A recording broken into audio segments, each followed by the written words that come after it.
Olá, está no ar o TV Câmara Entrevista. No programa de hoje vamos falar sobre o Alzheimer. O primeiro teste que detecta a doença por exame de sangue chega ao Brasil. E aqui no estúdio, junto com os nossos convidados, vamos repercutir o que isso significa e também as potencialidades. Mas, de forma geral, vamos abordar os principais aspectos da doença, tratamentos e orientações aos familiares ou cuidadores de pessoas com Alzheimer. Estão aqui comigo no estúdio, no programa de hoje, o médico neurologista Alberto Maia, integrante do Centro de Memória do Hospital Moinhos de Vento. Também está aqui comigo a médica geriatra Berenice Verli, integrante da ABRAS, Associação Brasileira de Alzheimer, Regional Rio Grande do Sul. Doutor Alberto, doutora Berenice, sejam muito bem-vindos aqui ao TV Câmara Entrevista. Muito obrigado pela presença de vocês aqui, muito obrigado pelo tempo disponibilizado aqui para que a gente possa fazer esse bate-papo aí de forma didática, né? Também trazer algumas orientações, né, para quem está nos acompanhando aqui, os nossos telespectadores. Obrigado pela presença de vocês. Deixa eu começar então, né, como falamos aqui na abertura, sobre esse teste, né, sobre esse teste pelo exame de sangue, né, que está chegando aqui no Brasil. Uma avaliação de vocês, né, sobre como é que vocês consideram isso, né, se é um avanço, né, isso vem a somar em relação aos demais testes que já tem aí. Uma das questões que se coloca em relação ao preço, né, mas, digamos assim, a confiabilidade. Começo pelo doutor Alberto Maia. Bem-vindo mais uma vez, obrigado pela gentileza. Obrigado pelo convite, Clayton. E nós estamos vivendo um momento muito interessante, né, na história da doença de Alzheimer e das outras demências todas.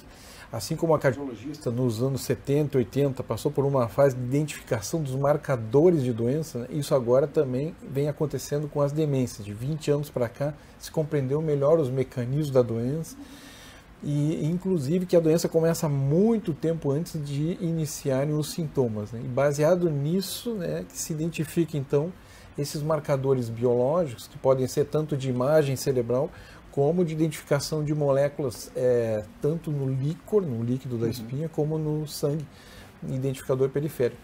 Então esse exame específico, ele propicia uma condição de diagnóstico, propiciará quando tiver com um uso mais estandarizado, padronizado, né, ou mais compreendido, um diagnóstico mais prático da doença, sem necessidade de exames invasivos ou de exames de custo mais elevado. Por enquanto, é mais uma possibilidade de investigação, né, no arsenal de investigação, e que de um diagnóstico que permanece ainda, né, fortemente clínico, mas baseado na história clínica e também no exame físico do paciente. Mas com certeza vai ser mais um dos instrumentos que nós vamos ter para identificar corretamente o paciente com a doença. E qual é a importância disso, né? Porque assim como na cardiologia, quando se identifica os marcadores biológicos da doença, né, já está chegando muito perto dos tratamentos mais efetivos daquela doença, que foi o que aconteceu com a cardiologia também. A partir do momento que se descobriu que colesterol elevado, a hipertensão, tabagismo e outras coisas, e alterações bioquímicas podiam ser identificadas, né, exames de imagem, antes dos sintomas se manifestarem, a prevenção na cardiologia e o tratamento melhorou muito. Essa é a fase que nós estamos vivendo. Já começaram a ser aprovados os novos remédios, que já baseados nesses testes de identificação do processo da doença, já conseguem intervir, são chamados tratamentos modificadores da doença, e que ainda estão numa fase mais de experiência, de comprovação, mas, de qualquer maneira, é um sinal de que estamos muito próximos de conseguir tratamentos realmente efetivos na doença, né, Cláudio? Certo, de forma geral, é uma boa notícia, né? Sim, é uma boa notícia. Sendo que rapidez agrega, em né? ciência, né, não necessariamente é meses. Em ciência, 10 anos significa uma velocidade muito rápida. Mas é mais ou menos essa faixa que a gente já está vivendo agora, né, de esperar nos próximos 5, 10 anos intervenções muito mais eficientes, né, na doença. Certo. Antes de passar aqui para a doutora Berenice, só para a gente situar aqui, eu fazer trazer alguns dados aqui sobre esse exame, por favor, sinta-se à vontade também para me corrigir nesse momento aqui, né? Porque como são questões bem específicas aqui, né? Então, nada melhor do que a presença de vocês aqui para também nos dar esse auxílio. Então, esse é um exame capaz de detectar pelo teste sanguíneo, né? e ele custa em torno de R$ 3.600, ainda não há uma cobertura de convênios ainda, né? Diferente desse outro exame que seria um exame de imagem, que é chamado de padrão ouro, né? Em torno de R$ 9.000. E diferente também de um outro, que seria um teste um pouco mais invasivo, que depende de uma punção, né? De R$ 3.500. É mais ou menos nesses aspectos que se situam esse novo teste, doutora? Ou... Não, é um pouco diferente. É um pouco assim, diferente, por favor, esclareça para nós aqui, por gentileza. Na verdade, se a gente for pensar, já existe hoje a possibilidade de a gente medir biomarcadores, que daí se faz através de uma coleta de líquor, né? Esse líquido que nós temos dentro da coluna, e também se vai ter esse resultado dessas mesmas enzimas, que também vai se identificar depois, agora já no exame de sangue. Então a gente já pode, hoje em dia, coletar biomarcadores e saber que nível nós temos, e até num local, que é o líquor, ainda onde a precisão dessas informações é até ainda maior ou melhor, talvez, do que no próprio exame de sangue, isso que ainda está sendo bastante debatido, né? Então a gente já dosa isso hoje em dia. A diferença é que agora vai se poder fazer isso através de um exame de sangue, que é muito mais simples de ser coletado do que antes, quando a gente só dependia ou só podia fazer isso através de uma pesquisa de líquor, né? Pesquisa de líquor, para ser coletada, é muito mais invasivo, né? Então depende de uma condição já de uma pessoa mais bem preparada para fazer essa coleta, e um exame de sangue periférico é muito fácil de ser coletado. Então a gente vai dosar mais ou menos os mesmos biomarcadores, só que agora numa apresentação sanguínea, tendo mais fácil o acesso nesse sentido, né? Mas a informação é mais ou menos semelhante ao que nós tínhamos de informação no exame do líquor. E o exame de imagem dá uma outra informação complementar. Então, e é importante as pessoas saberem disso, que não é um exame agora que a gente vai começar a pedir para muitas pessoas, né? Assim como o próprio exame de líquor, a gente pede pontualmente, em algumas situações específicas, né? Não é um exame que a gente precise pedir para todo mundo para fazer diagnóstico. Geralmente tem situações onde a gente tem muita dúvida com relação ao diagnóstico, que ainda é eminentemente clínico, né? Então, quando há muita dúvida, ou quando são pessoas realmente mais jovens do que o esperado dentro dessa população de pessoas que desenvolvem quadros de demência, então aí faz sentido, assim como fazia antes se pedir o exame de líquor, vai começar a fazer sentido nessa situação pontual se pedir esse exame de sangue pontualmente para fazer essa investigação. Então, não é ainda que seja agora mais excessivo e mais fácil de ser coletado, ainda tem essa questão do custo, que daqui a pouco deve melhorar, mas por enquanto não é um custo bastante elevado, porque realmente é um exame muito, muito específico, né, e que vai medir uma quantidade muitíssimo pequena dessas substâncias no nosso sangue. Então não é um exame fácil de ser feito pelo laboratório, né? Exige uma tecnologia bastante avançada para ter um resultado que seja confiável, que isso também é uma questão bem importante. E por isso que a gente até comenta, a gente ainda não usa isso do ponto de vista de grandes populações, porque isso depende de laboratórios que têm muita expertise em fazer esse exame para que a gente possa confiar nesse resultado. Porque a gente está falando de valores muitíssimo baixos, muitíssimos difíceis de serem detectados. Então exige que a tecnologia desse lugar seja realmente muito boa e que se possa se confiar nessa informação. Senão daqui a pouco a gente começa a ter informações que não são confiáveis. Imagina a confusão, né? Sim, então... Assim já não é fácil, imagina se a gente ainda tiver outras confusões. Então essa que é a questão. Esses biomarcadores já estão acessíveis, só que hoje só através do líquor, e vão ter essa facilidade de acesso através do exame de sangue. Tá certo, então.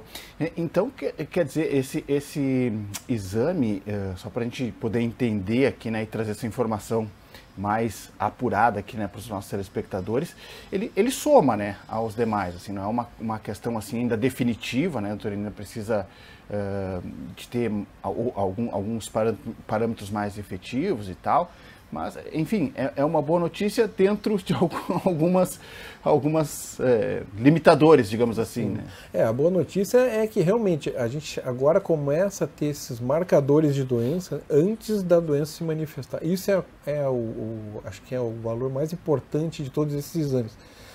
A Berenice lembrou o exame do líquor, a gente também tem já disponível, né, que é no nosso meio, que é a medida do volume da área da memória do cérebro, que é o hipocampo, é a área principal para o funcionamento da memória ali.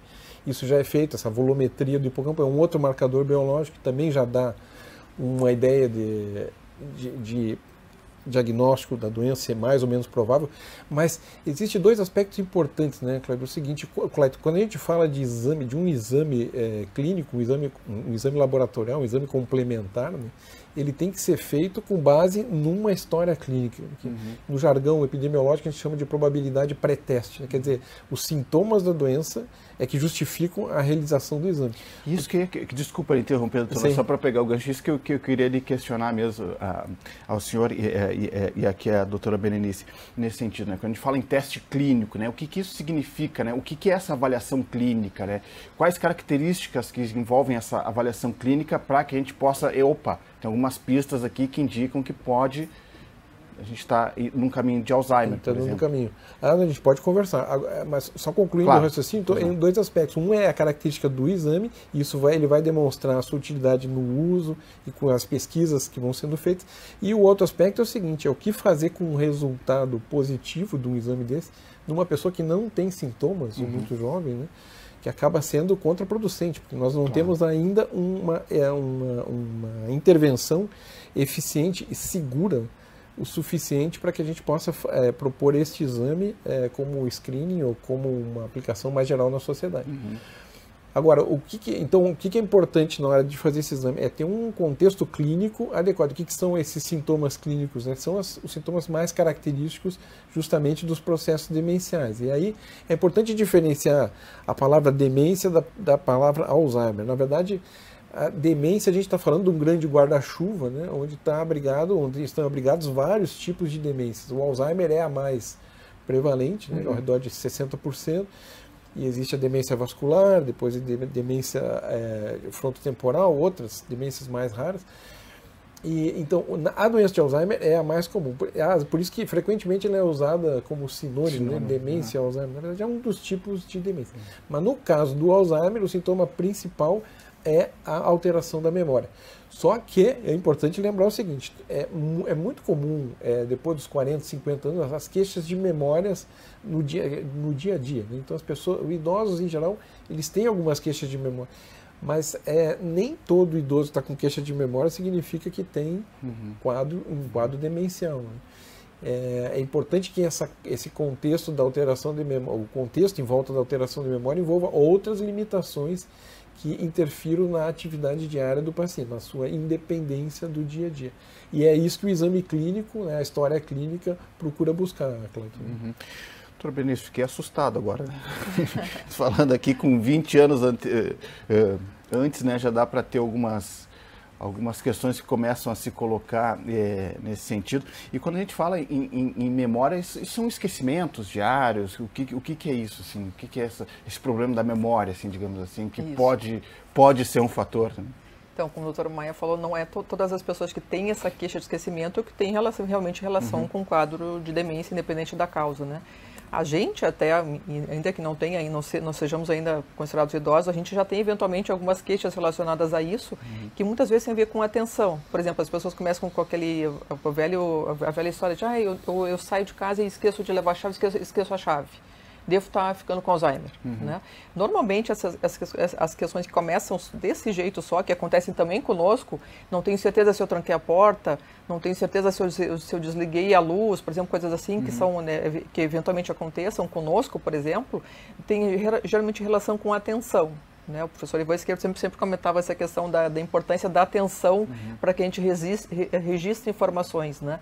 Então, por exemplo, às vezes a gente sai de casa meio que na correria, como isso acontece com uma certa frequência, no piloto automático, e a gente, no piloto automático, está pensando, eu tenho que ir lá agora fazer isso, fazer aquilo, correr para lá, para cá.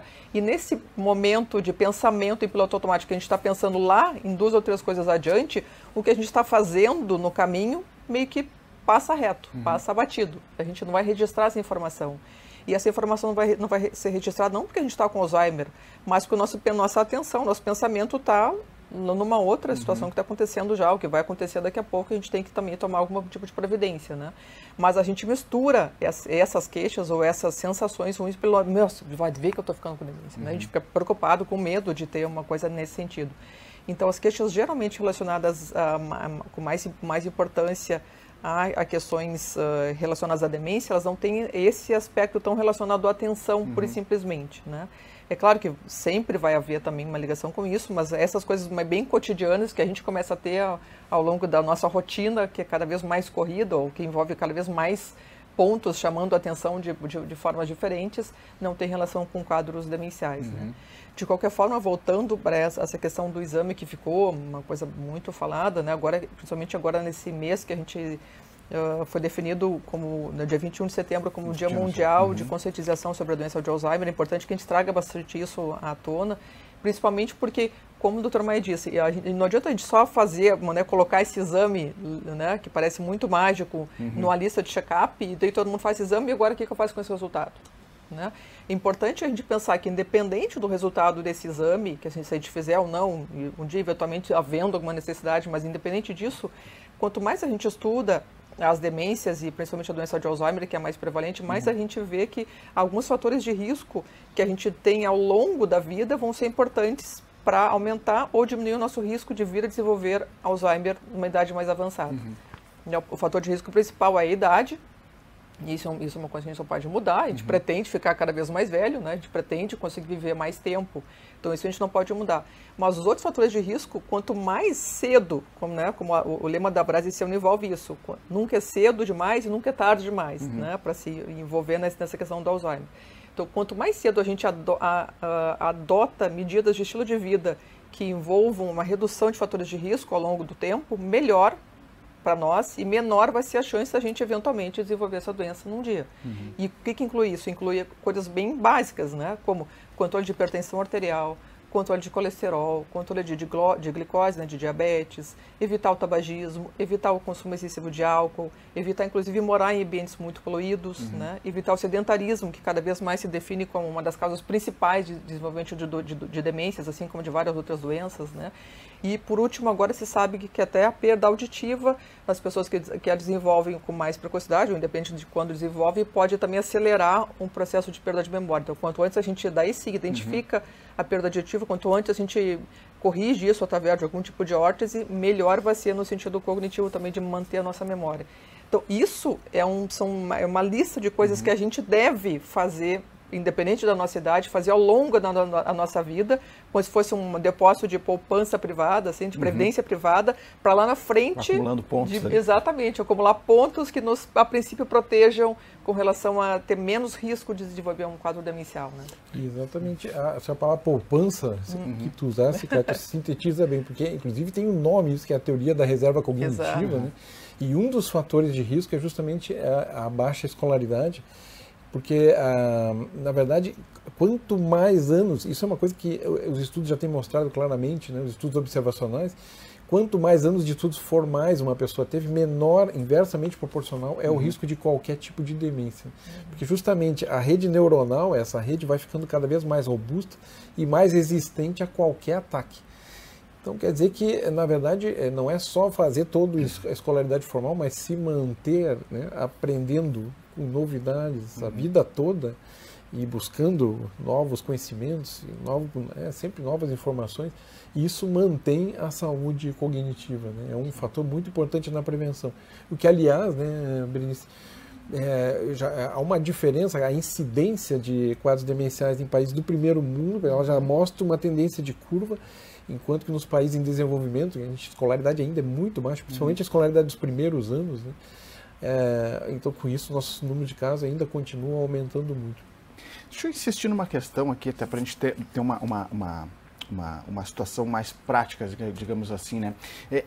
Quando a gente fala, então, nesse avaliação clínica, né? Então, estão envolvidos todos esses fatores, né? A questão da memória, a questão da idade, a questão da hereditariedade, daqui a pouco também, né? Não sei se é um fator que pesa sobre isso. Sim. Mas, para aquele familiar, por exemplo, que ele está vendo, por exemplo, irmã, mãe, enfim, avó, mais do que o esquecimento, ele está trocando nomes, ele está, enfim, esquecendo de coisas muito recentes, ele está com uma memória muito do passado, está mais agitado. Dentro dessa avaliação clínica, são esses pontos, por exemplo, né, que podem começar a indicar essa questão do Alzheimer?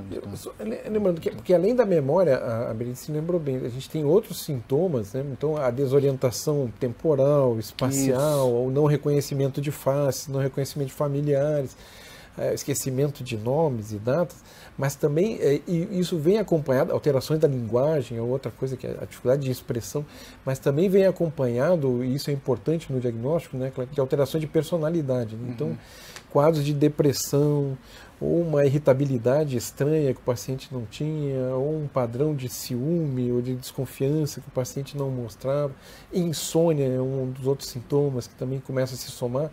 Mas claro que essas coisas não podem ser vistas isoladas. Isso, essas coisas, repetição de perguntas é um sintoma, lembraste bem, mas na verdade essas coisas não podem ser vistas isoladamente, elas têm que ter um contexto em que isso, no dia a dia da pessoa, ela demonstra uma clara mudança na capacidade dela se autogerir, né? E aí sim que vira a chave do diagnóstico do CCL amnéstico, que é uma entidade específica, né? A gente tem o idoso normal, é uma estrada, vamos supor que a gente pode ver isso como uma estrada. O idoso normal, o idoso com o CCL amnéstico, é o comprometimento cognitivo leve amnéstico, que é uma fase intermediária, e o Alzheimer propriamente dito. Então, esse contínuo, né, a gente identifica através desses sintomas clínicos. Não quer dizer que o paciente que tem o CCL amnéstico, que todo ele vá desenvolver uma doença de Alzheimer, mas é muito importante essa entidade porque 15% de pessoas nesta faixa, com esse tipo de dificuldade cognitiva, que ainda estão funcionando bem no dia a dia. 15% das pessoas a cada ano evoluem com um quadro de Alzheimer. Então é importante acompanhamento mais de perto dessas pessoas. Eu sempre recomendo, né, Brice, eu gosto de, assim, a família observa que o idoso está com esquecimento, está com dificuldades, está se atrapalhando nas tarefas do dia a dia, e eu recomendo sempre uma consulta inicial com o clínico geral, da faixa etária, que é o geriatra. Eu acho que isso é muito importante, né? Mas também pode ser um médico de família ou um internista, mas que uma avaliação do geriatra dá uma primeira ideia, porque existe tanta coisa, né, Brice, que pode interferir na memória de um idoso, desde coisas emocionais até uma diversidade de coisas, de patologias, né, próprias da idade, e interações medicamentosas. Exato, que eu ia comentar. E começar então pelo clínico geral, a gente começa vendo o todo e depois vai chegando num nível de diagnóstico mais profundo. Mas acho que o primeiro sinal de que a família começar a desconfiar isso, acho que é importante levar o paciente no seu médico, né? Principalmente um médico que ele já conhece, É importante, por isso, ter um médico que para a gente chamar, eu digo sempre que as pessoas têm um médico para chamar de seu, assim, desde longo acompanhamento, né, que conheça a pessoa, que saiba toda a sua história, seus problemas clínicos. Procurar aquele médico, conversar com ele e aí ver se é necessária uma investigação mais aprofundada ou não. O doutor tocou num ponto também, quero repercutir aqui com a senhora também, doutora, dessa questão da autonomia, né? Isso também me parece um fator assim que chama atenção, né? Daqui a pouco a pessoa, o familiar acompanhando ali, ele percebe que o seu familiar ele não tem mais aquela autonomia de daqui a pouco para questões básicas, assim, esquece o fogão ligado, sai, vai fazer outra coisa, está fazendo se alimentando um pouco, levanta e vai fazer outra coisa, sabe? Então essas questões parece que a pessoa desliga, digamos assim, né? Ou perde a atenção realmente para aquilo, né? E foca imediatamente em outra coisa. Uma das coisas que até como a gente estava comentando, que começam a aparecer às vezes antes da questão de memória, é uma situação bem frequente assim de apatia, sabe, assim, de estar meio mais desinteressado. Por exemplo, uma situação bem prática, aquela pessoa que costumava participar nas rodas de conversa da família, lá no final de semana, todo mundo se reúne, está lá conversando, e a pessoa antes começava, como é que tu está, como é que tu não está, como é que está isso, contava histórias, contava causas, dizia que tinha feito, comentava o que tinha feito, o que não tinha feito. E de repente essa pessoa começa a tá ali participando da roda, mas está mais quietinha, mais alheia um pouco aos assuntos. Mas o que tu acha? Nem sei, estava aqui distraída, sabe? Ela mesmo já se desculpa e já não faz questão nenhuma de participar. Essa apatia, esse desinteresse, assim, às vezes você de ficar ali mais, né?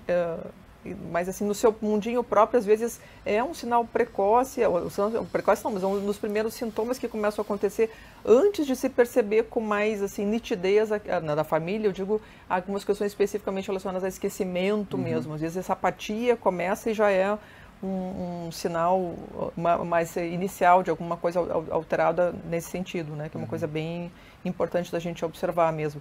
E é claro, com o progredir da doença que a pessoa vai perdendo mais a sua autonomia, né? Começa a perder a capacidade de gerir, às vezes, gerir seu dinheiro, por exemplo, começa a se atrapalhar com senha de banco, com qual banco, com como é que funciona, como é que não funciona, e começa, às vezes, a se expor até em situações de risco, de anotar no papel, chegar num lugar e entregar esse papel para alguém ajudar com todos os seus dados, né? Então, isso, às vezes, coloca a pessoa em situações, assim, bastante delicadas, né, nessa questão, né, de se alguém de má fé e perceber isso, acaba roubando essa pessoa.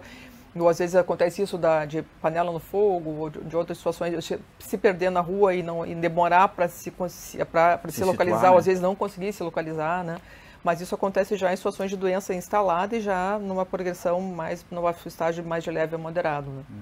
Mas sim, às vezes a questão de comportamento, como a gente falou, essa coisa do desinteresse, da apatia, chama mais atenção num primeiro momento do que a própria questão de memória em si, né? Às vezes já acende uma luz amarela ali quando começa a ver isso, quando for diferente do que é o comportamento normal da pessoa, né? Tem aquela pessoa que sempre foi a mais quietinha, né? Assim como tem aquele outro que sempre foi o tagarela, né? Isso são características de cada um. Mas se a pessoa era de um jeito e mudou e está diferente do que era o seu habitual, isso é uma coisa importante que chama atenção.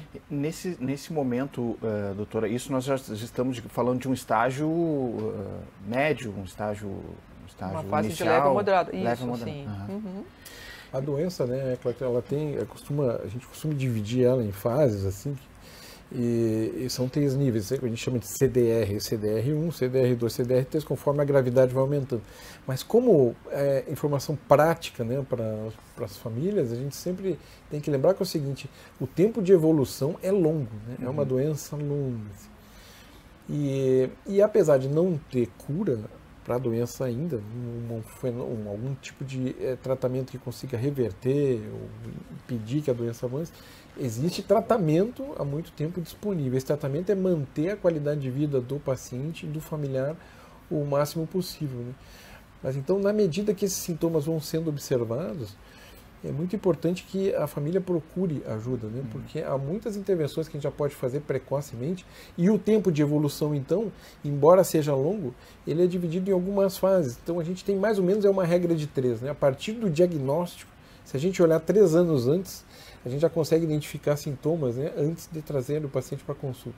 A partir do diagnóstico, é uma fase de 3 ou 3 mais 3 anos, né, que é uns 6 anos ao redor disso, uma fase intermediária, e depois uma fase mais avançada, de uns 3 anos, em que o paciente realmente fica totalmente dependente, às vezes até sem mobilidade. Nem todos os pacientes chegam nessa fase mais avançada, mas é importante saber que a pessoa pode evoluir dessa maneira. E então nós temos, a partir do diagnóstico, esse é um dado importante para a família, né? É de que nós temos 6 a 9 anos, e hoje em dia com esses cuidados mais modernos, mais né, ainda, até mais do que 12 anos, 15 anos, os pacientes vão longe com alimentação, a gente tem técnicas de alimentação diferentes, fisioterapia, atividade física. Então é importante que a família possa se organizar, né? Não é para assustar a família isso, mas é para que a família possa se organizar em termos de apoio, né? De ajuda no dia a dia. Porque como toda doença crônica, ela exige muito do familiar, do cuidador familiar. Né? E então nós temos que pensar como uma maratona que a gente tem que correr. Não é uma corrida de 100 metros rasos. Mas dá para fazer. Isso é uma coisa importante que a família saiba, né? Porque na hora do diagnóstico, é aquele choque na família, a família fica bastante perdida. Nesse sentido, o trabalho da ABRAS, a Associação Brasileira de Alzheimer, que a Berenice está representando aqui, é muito importante, né? Que traz informações, traz educação e traz compartilhamento de informações e traz acolhimento de outras pessoas que já passaram pelo problema, mas para que a família se organize para um futuro que vai ser longo, mas que é possível de enfrentar minimizando, né, a perda de qualidade do paciente, a velocidade de perda de qualidade de vida dele e mantendo a qualidade de vida do cuidador, que é a pessoa mais importante para o paciente, né, o seu cuidador. Dentro dessas medidas, doutora, isso é possível de, enfim, diminuir a velocidade da doença, digamos assim, estancar? Claro que dependendo, cada caso ou cada organismo reage de uma forma, né? Então, creio. Mas essas medidas, por exemplo, que o doutor trouxe aqui, isso é uma forma de tentar barrar a doença, tentar... Exatamente. A gente sempre comenta que não existem ainda tratamentos curativos, mas tudo que a gente tem à disposição hoje nos ajuda a desacelerar um pouco a velocidade de progressão da doença, que é o que nós conseguimos fazer, né? E nesse meio tempo a gente oferece uma oportunidade para o paciente, para a sua família, para a sua rede de apoio irem se organizando melhor e irem adaptando a sua rotina, a sua situação de vida para aquela nova condição. O Alzheimer e as demências em geral são situações que afetam não só a pessoa, né, mas principalmente a pessoa com demência, mas conforme ela vai perdendo a sua autonomia, vai ficando mais dependente, ela cada vez mais depende de um círculo, de uma rede de apoio ao seu redor, que vão ser as pessoas importantes para manter essa pessoa viva, por exemplo, né? E para oferecer tudo que ela precisa. E dentro dessa rede de apoio, tudo que a gente conseguir ir oferecendo vai tentando puxar um pouco o freio de mão em termos da velocidade de progressão da doença. Então, por exemplo, as medicações que a gente usa regularmente hoje, elas também não têm um efeito ainda curativo, mas elas desaceleram um pouco a progressão e principalmente elas melhoram um pouco o comportamento em algumas situações onde a pessoa eventualmente fique ou muito apático, ou muito agitado, muito inquieto, muito intolerante, muito difícil de conviver no ambiente social com outras pessoas, né? Seja com os filhos, com os netos ou com os seus cuidadores por si só, ou numa LPI, numa clínica diária com outras pessoas, né? Então, a medicação ajuda um pouco nesse sentido. Mas nós já sabemos hoje em dia que medidas não farmacológicas são tão ou mais importantes do que essas medicações que nós temos disponíveis até agora, né? Então, por exemplo, terapias de estimulação cognitiva, né? A fonoaudiologia, um acompanhamento nutricional que dê esse suplemento quando ela começar a se engasgar um pouco mais com alguns alimentos, mas suplementar de uma forma que já compense isso, né? A terapia ocupacional que estimula a compreensão ou a memória de outras formas para também tentar mantê-la um pouco mais orientada no seu ambiente, nas suas próprias memórias, né? A fisioterapia, os educadores físicos. Então, a gente tem uma gama de profissionais que são importantes, que vão nos ajudar enquanto rede de apoio a ir levando essa pessoa da melhor forma possível, sempre no intuito de preservar a autonomia, preservar a independência dela ao máximo, né? O intuito é esse, que ela consiga continuar convivendo no ambiente onde ela sempre conviveu, sendo aceita na sua comunidade, ali em termos de sua casa, seu bairro, sua zona, até eventualmente o seu local de trabalho ainda, mas que também preserve a sua autonomia por mais tempo possível, que a gente empurre as complicações lá para o final realmente, né? Preservar essa condição dela estar vivendo ali. A gente também comenta tanto na Albras quanto em várias outras associações mundiais que cada vez mais a gente deve construir comunidades amigas da demência.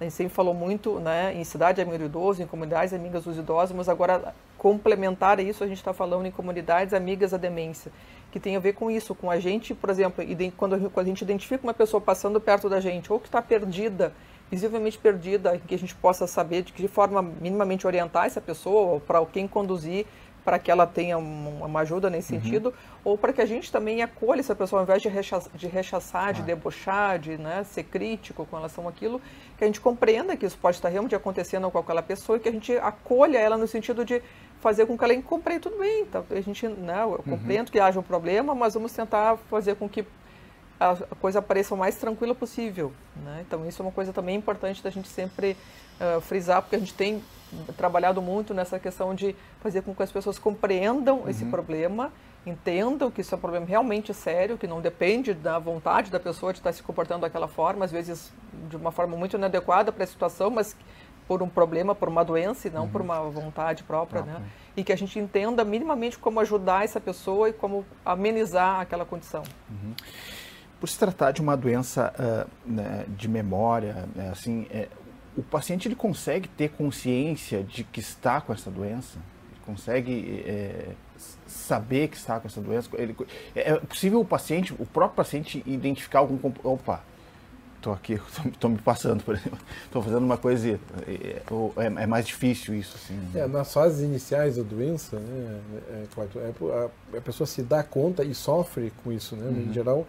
Mas o que está acontecendo comigo? Eu não consigo lembrar o nome das pessoas. O que é a terceira vez hoje que eu falo? E os familiares também, às vezes, eles começam sem se dar conta disso. Às vezes, a agir de uma maneira que, em parte, nega até um pouco do que está acontecendo, né? Mas e começa a agir de uma maneira impaciente com a pessoa, né? Já perguntou isso 3 vezes, puxa vida, porque e a pessoa começa a ficar constrangida e às vezes aí entra nesse processo que a Berenice lembrou, a pessoa começa a se isolar até, porque ela tem até medo de falar as coisas, porque ela já não sabe se falou, se não falou, e vai fazer uma situação constrangedora de novo. Mas realmente, no início é possível, a pessoa ela tem algumas identificações e sofrer, mas na verdade com o andar da doença, né, o sofrimento maior mesmo, né, Berenice, é da família, né, um impacto grande. O paciente, pouco a pouco, ele vai então meio que se alienando da situação, né, e as coisas vão evoluindo. Agora, em relação a essa parte do tratamento, é muito importante que a ênfase que a Berenice deu às medidas não farmacológicas, né? Porque, em paralelo a isso, a gente tem os medicamentos, tem todo um arsenal de medicamentos disponíveis que a gente pode usar quando são necessários. Esses que a Berenice citou, que tentam interferir especificamente na questão da memória, melhorar um pouquinho a memória nas fases iniciais, mas melhorar um benefício maior no comportamento, para ajudar a lidar com os pacientes, e os medicamentos específicos de comportamento. E isso nós já temos disponível, inclusive pelo SUS, né, a liberação desses medicamentos, a rivastigmina, o donepezila. Agora, o que começa a surgir então são as drogas modificadoras de evolução da doença. Só que, na verdade, a liberação dessas drogas foi feita sob muita controvérsia, né? Então, uma discussão no mundo inteiro. Porque, assim, elas têm um objetivo, que elas são baseadas numa hipótese, que a gente chama de hipótese amiloide, que a doença de Alzheimer seja ocasionada pelo acúmulo de uma substância chamada proteína amiloide, que gera uma inflamação e gera destruição de neurônios. Essa é a hipótese predominante, né?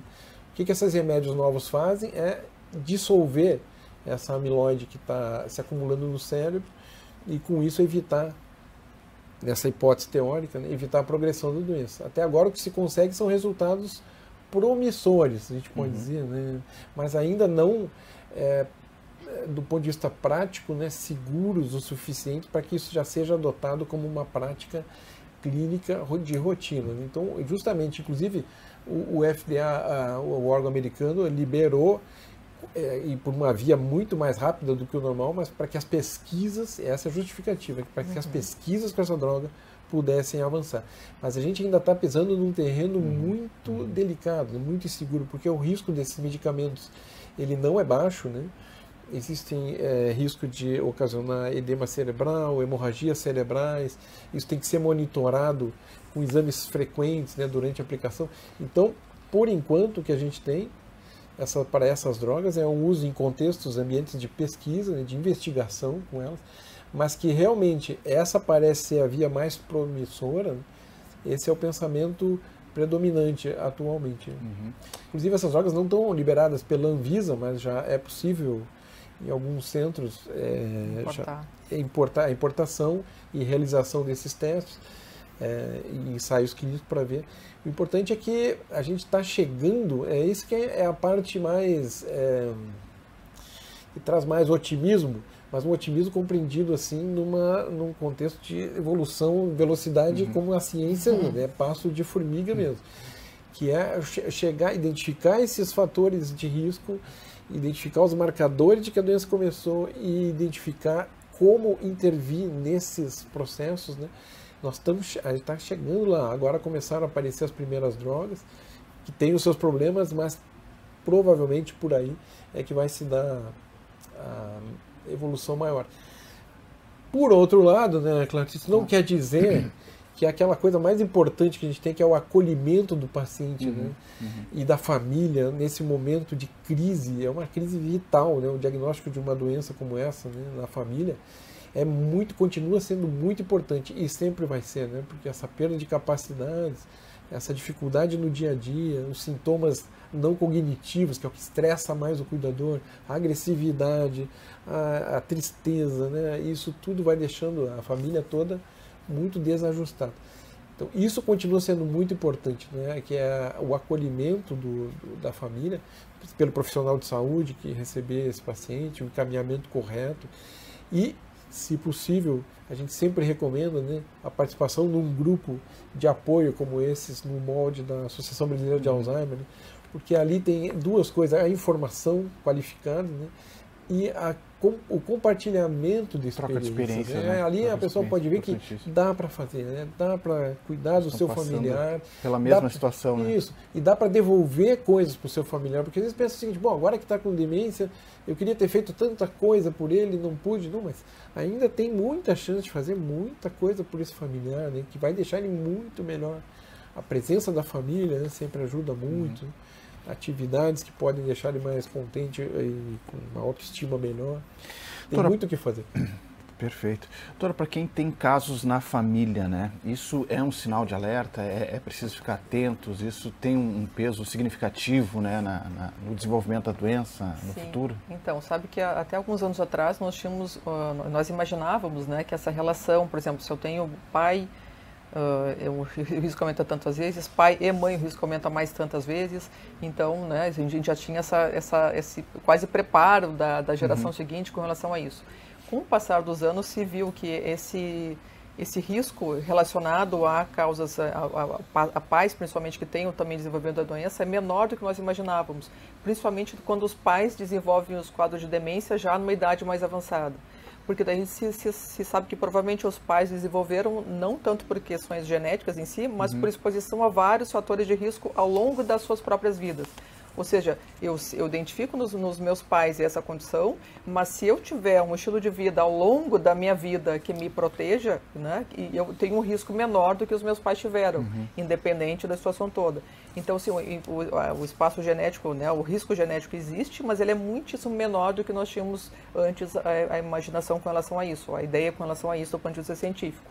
Então, isso até nos deixa um pouco aliviados, né? No sentido de, assim, literalmente, quando a gente comenta, bota a batata quente na nossa mão, né? A gente é que tem a responsabilidade sobre a gestão da nossa saúde em correlação à diminuição do nosso risco de vir a desenvolver isso no futuro. Cada vez mais a gente vê que o nosso comportamento ao longo da vida vai impactar mais do que o nosso risco com relação a fatores genéticos, né?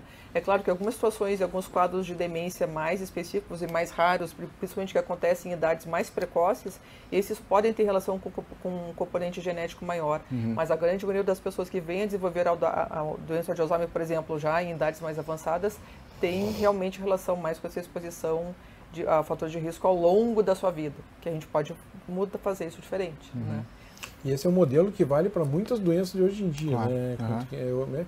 A pessoa tem diabetes na família, ela traz o gene, né, a sua herança genética ali, mas ele vem dormindo. Quer dizer, o que vai acordar aquele gene, eu costumo explicar para os pacientes, é assim, o estilo, justamente o que a Berenice lembrou, é a forma como ela vai vivendo. Ela pode manter aquele gene quieto a vida toda e pode despertar. Depois que desperta, aí realmente o processo todo de síntese proteicas alteradas inicia. Mas até ali é possível fazer a prevenção. Porque pois não, desculpa. Sim. Não, e além de ter essa questão, né, do estilo de vida, é importante isso, porque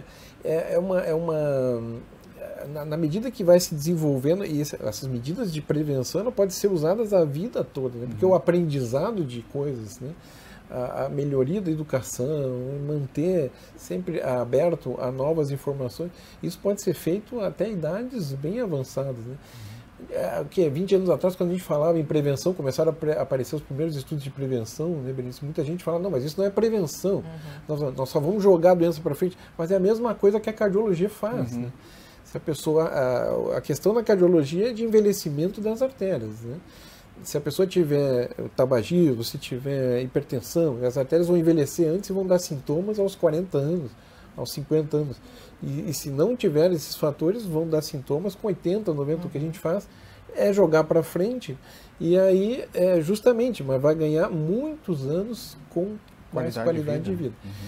Que é o lema da Sociedade Americana, né? Isso, exato. Que não basta só trazer mais anos à vida e sim vida aos anos. E mais vida aos anos, né? Porque realmente esse que é o alvo, né? É a qualidade de vida. A sobrevida está aumentando e isso não tem mais, né? A gente está vendo.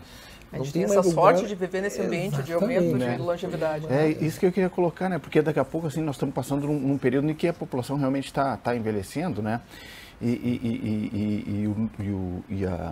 daqui a pouco, que nem se fala até em tom de brincadeira, mas os novos 60 são os 50, né? Então, assim, daqui a pouco é preciso que a gente pense isso também como indivíduo e como sociedade, de nos mantermos ativos, né?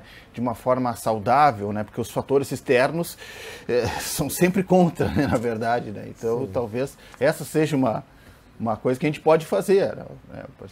A partir de ontem, digamos assim. E como sociedade, né, Clayton, porque essa é uma questão, o impacto desses quadros demenciais na sociedade é muito grande, né? E justamente nesse período de aumento da expectativa de vida, isso fica muito mais importante ainda. Os países do primeiro mundo, por exemplo, eles primeiro enriqueceram, né, e depois envelheceram. Essa é uma discussão que sempre se faz nos fóruns de geriatria. Mas no terceiro mundo, né, a gente já envelheceu e os países ainda continuam com muitos desafios sociais e muitos desafios econômicos, né? Um quadro demencial nesse contexto de um país em desenvolvimento, né, tem muito mais impacto, é muito mais difícil, né, do que se houver recursos, se houver possibilidade de todas essas coisas que a gente citou aqui do tratamento, né, que ajudam muito a qualidade de vida do paciente e que são muito mais desafiadoras de se conseguir atingir com dificuldades sociais, né? Mas tem que ser uma meta, né? A sociedade se preparar, porque na verdade a gente está no mesmo... basicamente o mundo está vivendo ao mesmo tempo esse processo de envelhecimento, né, de aumento da sobrevida. E a gente está aprendendo a lidar, né, com tantos idosos assim, né? E isso é um processo que vai levar ainda um tempinho de educação para tudo. Né?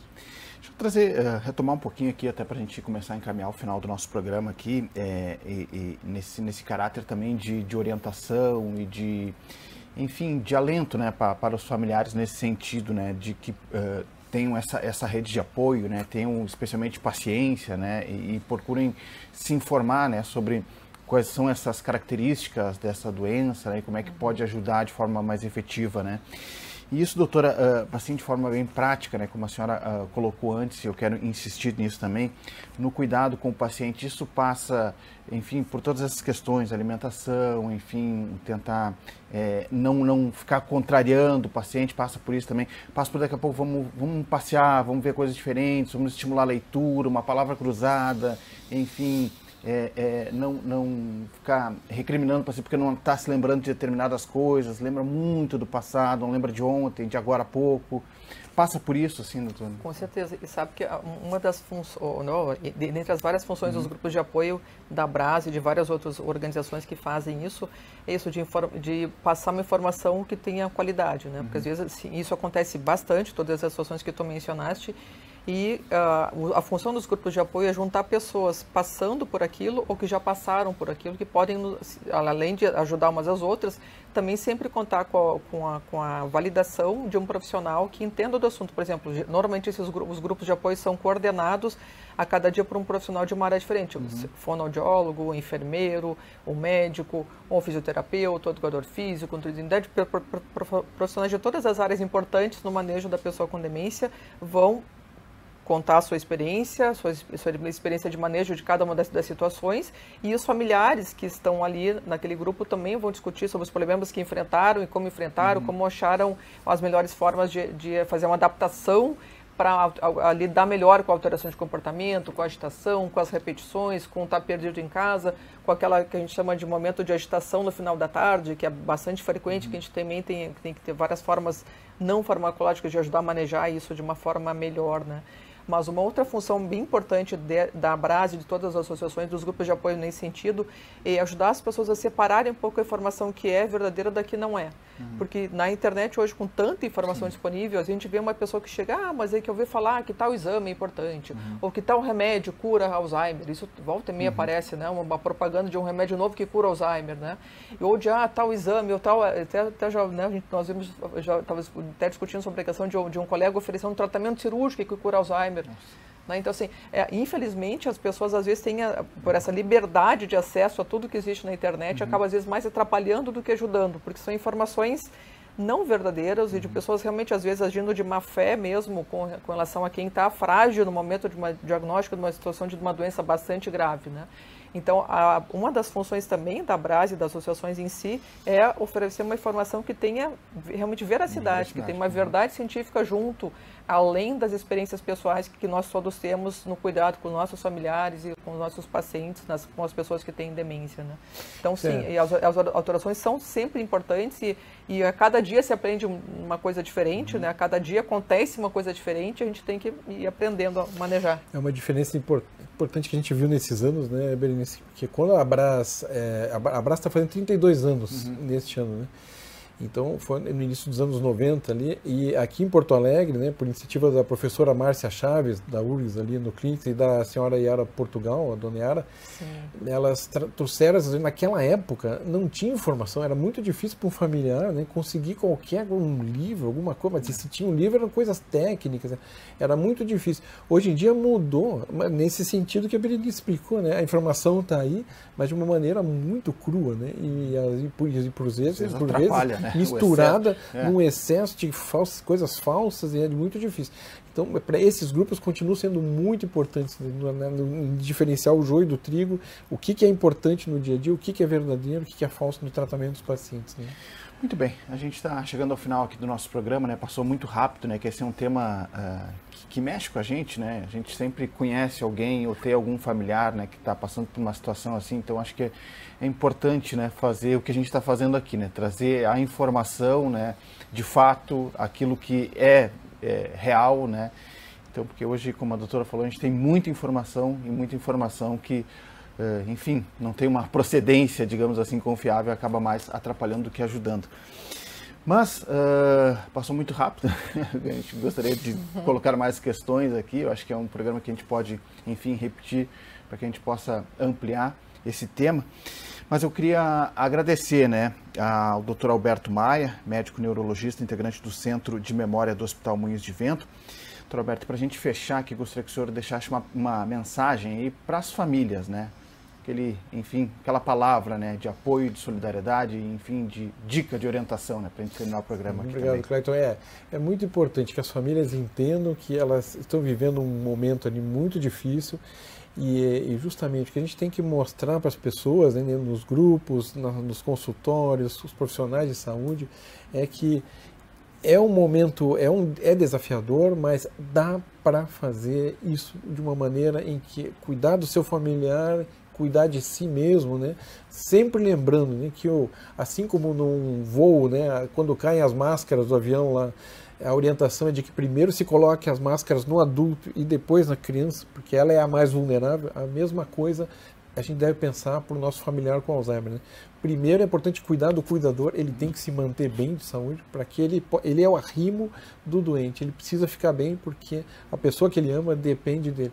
Então que as pessoas cuidem de seus familiares, mas também cuidem de si mesmo, né? Esse é o objetivo principal da Abrasa, ali, de manter essa qualidade de vida para ambos. Não dá para ser o doente cuidando do doente, né? Senão não dá certo.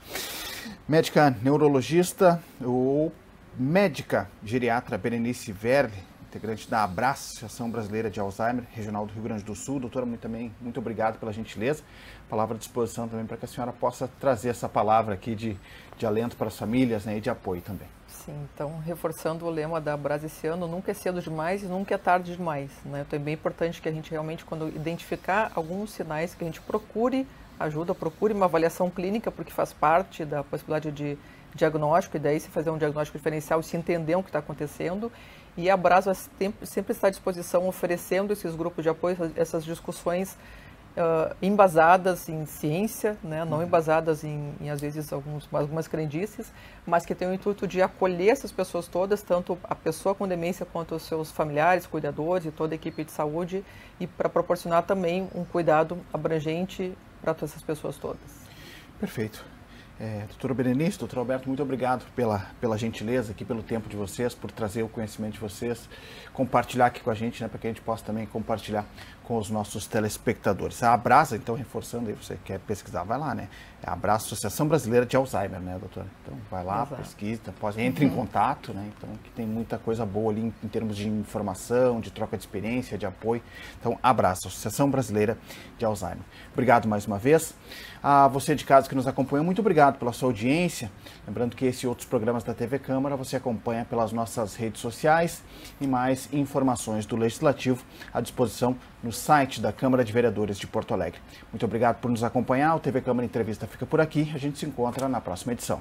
Até lá.